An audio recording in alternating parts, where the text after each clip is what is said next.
नमस्कार, आप देख रहे हैं राजस्थान टीवी न्यूज चैनल। मैं आपके साथ में जितेंद्र मीणा। मैं अभी इस वक्त मौजूद हूँ जालाना डूंगरी पे, जहाँ पर आज राजस्थान पैरामेडिकल और फार्मेसी नर्सिंग स्टाफ का कर्मियों को यहाँ पर धरना प्रदर्शन चल रहा है। तो हम बात करेंगे कि धरना प्रदर्शन को बात करें तो 12 दिन हो गए, 12 दिन धरना प्रदर्शन चल रहा है। और कल एक महिला भी यहाँ पर बेहोश हो गई थी, उसको एम्बुलेंस के द्वारा हॉस्पिटल ले जाया गया था। और हम ज़्यादा जानकारी के लिए यहाँ से धरना प्रदर्शनकारियों से बात करेंगे। आपका शुभ नाम? मेरा नाम काजल है। मैम, ये धरने को आज 12 दिन हो गए, पर अभी तक सरकार का कोई रेस्पॉन्स नहीं आ रहा। इसके पे क्या कहना चाहोगे? बिल्कुल कोई रिस्पॉन्स नहीं आ रहा, इसके लिए हम क्या ही कहें। लेकिन सरकार को इतनी चेतावनी जरूर देंगे, वो जब तक नहीं सुन रहे हम धरने पे से सीधा जब विधानसभा सीएम आवास में ही हम आतंक मचा देंगे, फिर तो सीएम साहब को बाहर निकल के आना ही पड़ेगा और हमारी अपीलों को सुनना ही पड़ेगा। हम किसी से भीख नहीं मांग रहे हैं, हम अपनी योग्यताओं के बल दम पर अपनी नियुक्ति को मांग रहे हैं, किसी से भीख नहीं मांग रहे हैं हम। लेकिन हाँ, सीएम बनने के लिए वोटों की भीख जरूर मांगी जाती है, घर घर जाके पैर छीते हैं जब तो बिल्कुल आदर्शवादी बनते हैं। अब वो आदर्शवादी कहाँ है जो एक कार्यकर्ता से मुख्यमंत्री की सीट पे है और हम अपनी योग्यताओं के दम पर यहाँ सड़कों पे हैं। आज धरने का 12वां दिन है, निर्जल व्रत है यहाँ बहन बेटियों का, लेकिन वो भूख प्यास के मारे यहाँ बैठी हैं, फिर भी उनमें जोश है। लेकिन और हम लड़ेंगे, चाहे हमें भूखा रहना पड़े, प्यासा रहना पड़े, हम लड़ेंगे जब तक सीएम साहब यहाँ खुद नहीं आएंगे और हमें नियुक्ति तक नहीं पहुँचाएंगे। धन्यवाद। अभी तक आप यहाँ पर कौन कौन है? मंत्री वगैरह, कोई विधायक वगैरह आया इस जगह पे? मेरे को तो लगता है जब विधानसभा के चुनाव हुए थे, जब ये सबके हाथ थे, कान थे, आंखें थी, अब ना किसी को दिखाई दे रहा है, ना किसी को सुनाई दे रहा है। हाथ जोड़ के अपील कर ली, लेकिन अब उग्र जब हो जाएंगे, हम जैसे आतंकवादी हमला करते हैं ना, तो उसका विस्फोट होता है। जब दूर दूर तक उसकी आवाजें जाती हैं, वही रूप हमको भी लेना पड़ेगा। तो शायद सब विधानसभा अपने अपने आवासों को छोड़ छोड़ के यहाँ आएंगे। एक बात जरूर कहना चाहूंगी, ये कोई भी मंत्री कटाक्ष ना समझे अपने ऊपर। माननीय मुख्यमंत्री जी के बेटे खुद एक डॉक्टर हैं, उन्होंने भी डिग्री की है। इससे ज्यादा दर्द वो शायद नहीं पहचान सकते, क्योंकि खुद का बेटा एक मेडिकल टीम से ही है और हम भी उसमें से ही अभ्यर्थी ही हैं। तो आप उनसे जाके पूछिए अपने बेटे से, क्या बिना स्टाफ के मरीजों की देखभाल की जा सकती है? अगर हम पूरा स्टाफ, पूरे ऑटो कैडर के राजस्थान के युवा और बहनें सब अस्पतालों को छोड़ दें, यहाँ धरने में बैठ जाएं, तो वहाँ लाशों के ढेर हो जाएंगे। जो कोरोना से दुनिया को बचाना जानते हैं, वो लड़ना भी जानते हैं। सरकार अलर्ट हो जाए और हमें नियुक्ति दे। हम भीख नहीं मांग रहे हैं, हम बार बार कहेंगे हम भीख नहीं मांग रहे, हम अपना हक मांग रहे हैं। जो मुख्यमंत्री एक कार्यकर्ता से सीएम सीट पे बैठे हैं, उनसे ज्यादा संघर्ष भरा जीवन उनका भी रहा है और उनसे ज्यादा ये कोई नहीं समझ सकता यहाँ पे।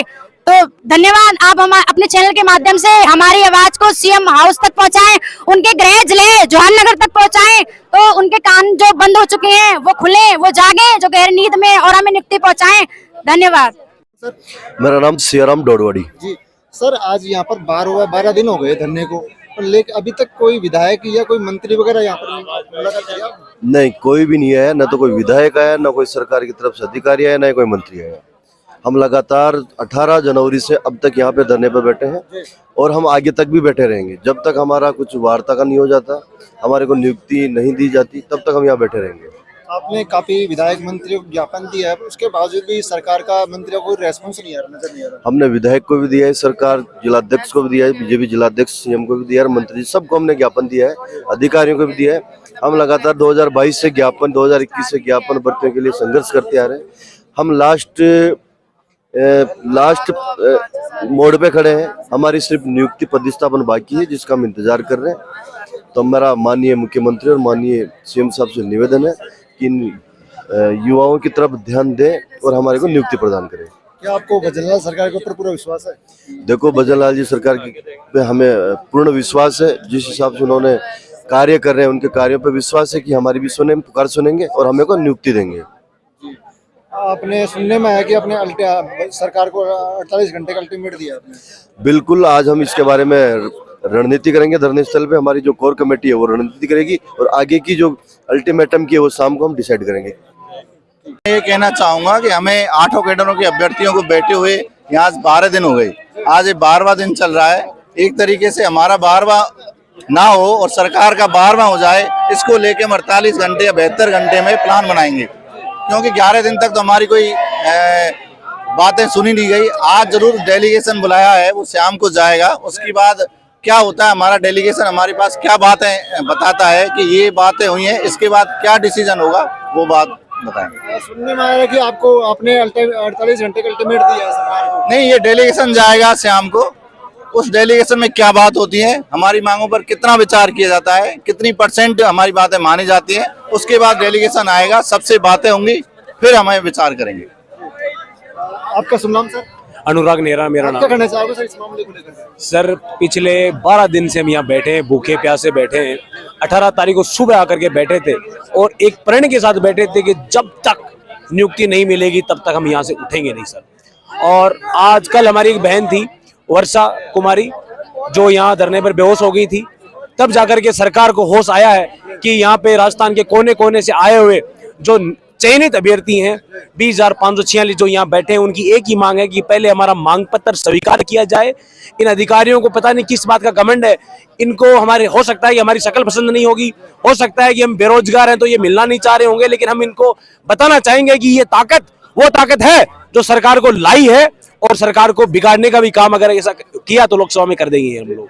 आपने ज्ञापन वगैरह भी काफी विधायक मंत्रियों को दिया है, पर अभी उनका सरकार के द्वारा कोई रेस्पॉन्स नहीं आ रहा। सर 200 विधायक हैं और प्रधान भी खूब है राजस्थान में। हमने एक ऐसा एमएलए नहीं छोड़ा, चाहे वो बीजेपी का हो, कांग्रेस का हो, निर्दलीय हो, जो भी हो, उन तक दिन में हमारी जो 20,546 जो भाई हैं उनमें से कोई एक हर रोज उनके पास पहुंचता है ज्ञापन लेकर के। आज सुबह जब धरना स्टार्ट हो रहा था उस समय भी विधानसभा चालू हो रही थी और हमारे यहाँ कई यहाँ से भाई 5 एमएलए को ज्ञापन देकर के आए थे कि विधानसभा में हमारी मांग उठाई जाए ताकि हमें कम से कम नियुक्ति तो मिले, हमारी बात विधानसभा तक पहुंचे, ताकि ये जो सोई हुई जो सरकार है, सोए जो मंत्री जी हैं, सोए जो भजनलाल जी हैं, वो जगे और हमें नियुक्ति दे। आगे क्या रणनीति रहेगी, जैसे कि आपकी बात मान ली जाती है तो नहीं आगे? सर 12 दिन बाद में इनको होश आया है और हम धैर्य से बैठे हैं। धैर्य की परीक्षा ना ले सरकार। अगर हमारी बातों को सही से नहीं सुना गया और जो हमारी जो मांग है उसमें हमने सब कुछ लिख रखा है, वो अगर हमारी बातें पसंद नहीं आई तो हम विधानसभा यहाँ से दूर नहीं है, सचिवालय यहाँ से दूर नहीं है, ओटीएस यहाँ से दूर नहीं है। हम वो आगे की रणनीति शाम को या कल सुबह तक हम सब आपको बता देंगे कि हमें क्या करना है क्या नहीं करना। 8 जो वैकेंसी है, वैकेंसी है नेत्र सहायक, उसमें किसी भी तरह का कोई रोड़ा नहीं है, कोई समस्या नहीं है, सब कुछ फेयर है। सबसे पहले उसको ज्वाइनिंग दी जाए। उसके बाद हमारी फार्मासिस्ट वैकेंसी है जिसकी अभी तक वो सबसे पीछे, उसकी प्रोविजनल में नहीं आई है, उसकी प्रोविजनल निकले। उसके बाद जो हमारे होल्ड वाले जो भाई बहन है उनका निस्तारण कम से कम समय में हो, यानी कि मिनिमम से मिनिमम 5 दिन के अंदर उनका निष्कर्ष निकाला जाए और एक साथ सबको नियुक्ति दी जाए। यहाँ पर आपको 12 दिन चल रहा है धरने का, तो अभी तक कोई विधायक या कोई मंत्री वगैरह ने आपसे संपर्क किया? सर ऐसा तो कुछ नहीं हुआ, लेकिन 1-2 एमएलए आए थे जिन्होंने हमारा समर्थन किया और उन्होंने हमारी बात भी आगे तक पहुंचाई है। अभी थोड़ी देर पहले ऊपर सेना के अध्यक्ष सुनील तिवारी जी भी यहाँ करके गए और हमें भरोसा है कि ये जो भी यहाँ आकर के हमें आश्वासन देकर के गए वो अपने स्तर पे अपना प्रयास जरूर करेंगे और हमारी जो समस्या, हमारी जो मांगे हैं उनको अपने स्तर पर सरकार तक जरूर पहुंचाएंगे। क्या भजनलाल सरकार को पूरा विश्वास है? सर भरोसा है, इसीलिए ये सरकार आई है। अगर भरोसा नहीं होता तो ये युवा जो साथी यहाँ बैठे हैं ये इस सरकार पे भरोसा नहीं करते सर। थैंक